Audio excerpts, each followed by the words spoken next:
Well, ladies and gentlemen, could you take your seats and we'll start the next session. If I could introduce myself, my name's John Betteridge, and I was chosen to chair this session and speak because it saves on travel expenses, because I work here on the third floor, so they don't have to pay my taxi fare. I'm going to be talking about a bit about diabetes, and then we have something later on AF, and then something about sex, I understand, just to keep you here. I'm going to start with a bit about diabetes. I've been given the title New Drugs for Diabetes. Now, my colleagues not in diabetes says there have been no significant advances since the discovery of insulin. So they're very skeptical about diabetes. I'm not sure that's true. I'm going to be talking mainly about, specifically about type 2 diabetes, because that's where most of our management lies, certainly in practice. They're my institutions, UCL on the top left and our brand spanking new hospital on the right. Now, diabetes is a major healthcare burden, and of course burden for patients. And if you look in the last decade, the numbers of people with diabetes have risen enormously. You'll see parts of the world where the increase has been 50%. In Europe, about 24%. So this is a major burden. And of course, that brings with it not only diabetes in terms of glycemia, but also the complications, the nasty complications that go with this disease. And we all know what's driving this, don't we? Here are wonderful friends, for instance, in 1996. And of course, this is what they look like now. And it's this obesity and sloth that is driving. This increase in a decade can't just be genes, can it? And it's overweight and it's lack of activity. Now, what are our aims of management in type 2 diabetes? Well, the first thing is to make the diagnosis, of course. Many people with type 2 diabetes don't know they've got it. And unlike type 1, you can develop the complications of diabetes type 2 before you've been diagnosed with the disease. So you can present with retinopathy, kidney failure, heart disease. So, screen appropriately in the clinic. So make the diagnosis. Then, of course, you have to get rid of the symptoms. The thirst, the polyuria, the weight loss, the malaise. You've got to improve the quality of life, and some of the things that you'll be hearing about later are directly related to that. You've got to prevent them getting the horrible microvascular complications. Of course, the commonest cause of blindness in middle age, the commonest cause for end-stage renal support. So these are massive complications. And then the macrovascular complications, of course, stroke, heart disease, 3- to 4-fold increase generally, and peripheral vascular disease, which is a horrendous complication. And interestingly, macrovascular disease seems to contribute to the neuropathy as well now, as well as the small vessel disease. So this is a major challenge for us all, and it makes diabetes unique. Since we've got the replacement hormone, we replace the hormone, and our patients still get into trouble. And insulin is not a real good treatment for type 2 diabetes. So, in terms of large vessel disease, Diabetes UK produced this document a couple of years ago, Beware the Silent Assassin, pointing out the numbers of people with diabetes in the UK, and look, 500,000 not aware that they've got it, and this is the predicted increase. So this is a major challenge for us. If they come into hospital, they stay longer. 10% of NHS spending is on diabetes, mega bill. And look, 80% will die of CVD. It accounts for 30% of admissions to the coronary care unit. So this is big stuff. Amputation increased 15-fold. Now, I'm supposed to be talking about new drugs for diabetes, meaning glycemia, but probably the most important drugs for your patients with type 2 diabetes are what? Statins, okay? To prevent their macrovascular disease. So these were the guidelines from the Joint British Society's second guidelines, and they're saying, look, any person with diabetes above 40, type 2 or type 1, should be eligible for statin therapy. If they're not on a statin, why aren't they on a statin? Okay, and then younger people, if they have these other factors, you may want to think about a statin before the age of 40. So first priority then, statin therapy. And then, of course, we've introduced new targets. So the LDL, you want to get below 2 in these people. Now, what about blood pressure? 70–80% of your patients with type 2 diabetes are going to have blood pressure. This is the target recommended by Joint British Societies, 130/80, not particularly based on trial evidence. There have been very few blood pressure trials that have got the systolic below 130. But the great and good say that's what we should target, and most of our patients should be on ACE or ARB and a CCB, and this is the audit standard. There have been recent studies that have looked at getting the blood pressure down to 120/80, and it didn't give any additional benefit, and in fact caused adverse events. So 130/80 is probably where you're at. And then we're back to what the diabetologists do. We're sweet people. We like to tackle the glucose. And glucose is toxic. It's toxic to the small vessels, as I've told you, but it is also toxic to the heart. It's toxic to the beta cells. It's toxic to the liver and the muscles, so you reduce insulin-mediated glucose uptake. So we do have to do our best with the glucose. Now, fortunately for us as diabetologists, the UK PDS, the United Kingdom Prospective Diabetes Study, showed that if you were more intensive in controlling the HbA1c, this improved outcome, significant improvement in outcome, but mainly due to microvascular disease. The impact on large vessel disease was barely significant. So in this study, the major benefit was in small vessel disease. They searched for something more impressive and found in a retrospective analysis that metformin in overweight patients was associated with a reduction in MI, CVD, total mortality. This was based on about 340 overweight patients. So that's why metformin has the halo over it. But if you look, the data isn't that particularly impressive. Now, to try and see whether lowering glucose more intensively results in a better outcome, there have been 3 recent trials trying to target the HbA1c down to normal levels, and they didn't show an improvement. And in fact, one trial, the Accord trial, was stopped early because there was an excess of mortality. So when the great and good get together to review these trials, Accord Advance and the Veterans Administration Diabetes trial, they say they haven't shown a significant impact on cardiovascular disease. Fortunately, the long-term follow-up of UK PDS suggests that an HbA1c around 7% in years soon after diagnosis is associated with long-term risk reduction. But this was in a time when there were no statins and the blood pressure wasn't very well treated.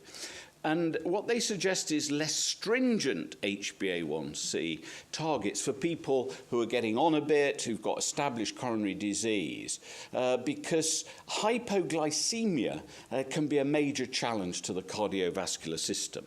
So what they're saying is we should individualize treatment early on in the disease. Younger people try and go for 6.5. Later on, pull back, and 7 would be a reasonable target. So the guidelines, Joint British guidelines, said 6.5. I think that now should be individualized. So what about drugs that we have? And in terms of new drugs, I'm going to focus a bit on these DPP-4 inhibitors and the GLP-1 agonists. And I'm going to tell you a bit about that. But I'm also going to review pioglitazone, one of the TZDs, before I start on that. Now, why do we need new drugs? Is that if you use a sulfonylurea, look here, or even metformin, you see what's been described as the Nike tick. You get a reduction in HbA1c, and then over the years, do you see this escape from control? So the sulfonylureas are great for a short term, and then they tend to wear off, and you get this secondary failure. These are the TZDs, the thiazolidinediones, and you look, it comes down and stays down. So these drugs have the best evidence for more long-term glycemic control. The sad thing is rosiglitazone turned out to increase myocardial infarction, not through glucose, but through adverse effects on lipids. So that was withdrawn, and we're left with pioglitazone. Now, pioglitazone, here in a study that I was involved in, if you add it, pioglitazone, the TZD, to patients already on metformin and sulfonylurea. So this would be triple therapy, and some people would move straight to insulin. I don't agree with that. But if you use triple therapy and you add this drug, look, you get a nice reduction in HbA1c, which is preserved. So this is the best drug for preservation of beta cell function. And in this trial, it led to a highly significant reduction in the need to go onto insulin. Why does it do this? Well, you were talking about fatty liver. This is the best drug for getting fat out of the liver. And fat in the liver is an important component of diabetes and metabolic syndrome. This drug reduces cardiovascular events. In this meta-analysis here, in diabetes, you see a reduction in myocardial infarction and stroke. This is the only drug that's been shown to do this. It probably does it, though, not by affecting the glucose, but by increasing high-density lipoprotein, the particle that protects you against atherosclerosis. This was a secondary prevention trial. This was an intima media thickness, which showed it improved that. And this was an intravascular ultrasound, which showed it improved intravascular ultrasound diagnosed atheroma. And the HDL increase was the best predictor of benefit. So this may be a very useful off-target effect. However, you would have had a Dear Doctor letter not long ago about bladder cancer, and we'll be hearing about bladder cancer later on. And I had to go to the European Medicines Agency to talk about this. And basically, in an observational study in America, which is large, but in these observational studies, it's very difficult to correct for everything, particularly smoking in this study. They only knew whether you were a current smoker, not a previous smoker. And smoking is the biggest risk factor, as you know. That there was one extra case of bladder cancer per 10,000 patients with this agent, a subgroup analysis suggesting that if you were treated for longer, you see 3 extra cases. There was no suggestion that this was a more invasive type of bladder cancer. If you look at all malignancies in the trial that I was involved in, you saw this kick up in bladder cancer, but on the other hand, breast cancer was reduced, and this was significant. So you see this in trials. You see blips here and blips there, and it's difficult to know what the significance is.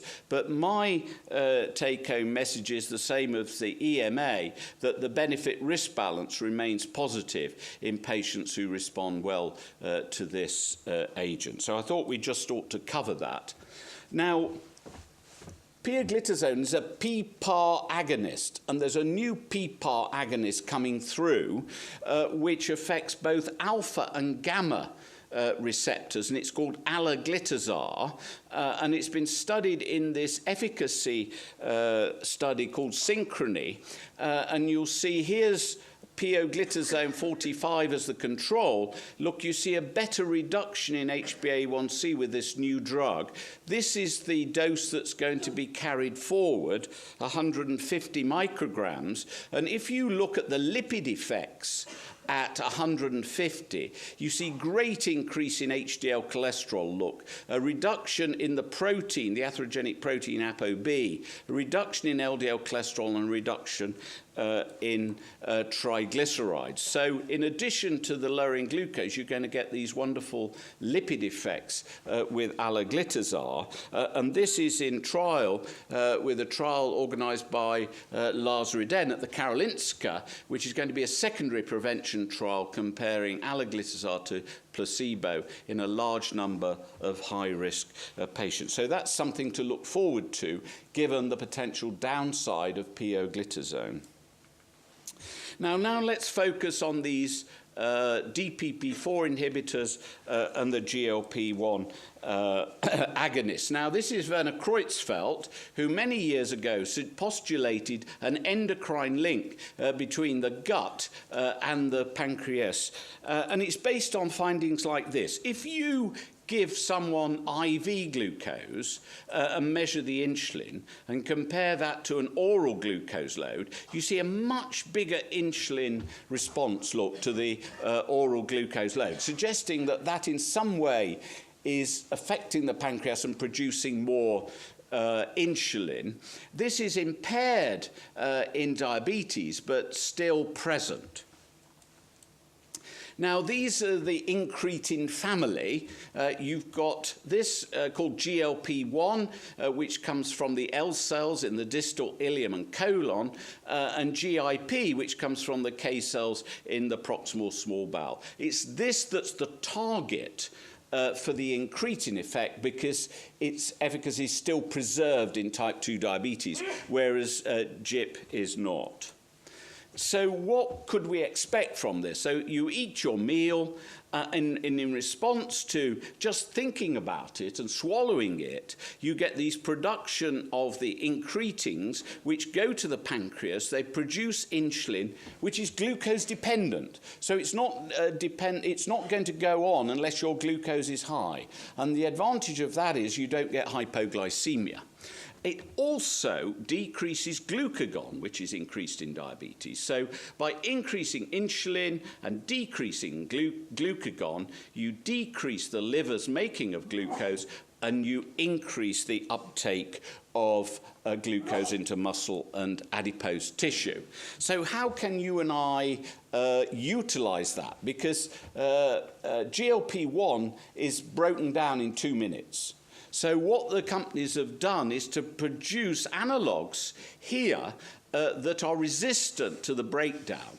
And the GLP-1 is broken down by an enzyme called DPP-4. So if you block this with various inhibitors that are now available, you can increase the level of this, or you can actually inject GLP-1 itself. Now, there's a big difference between these agents, because with the DPP-4s, you get a physiological increase in GLP-1. Okay, this injection is a pharmacological, big dose stuff. You increase insulin secretion much more with the injection. You decrease glucagon. At these high doses, it has other effects. You slow gastric emptying, which has an effect on appetite and satiety, and you lose weight. There are some side effects with the injection, particularly bloating and in some cases nausea and vomiting. So at this low level, which you get with the DPP-4s, you get an impact on insulin and glycemic control, but with the GLP-1 agonist, where you get higher doses, you decrease the appetite, food intake, and you get this really useful reduction in weight.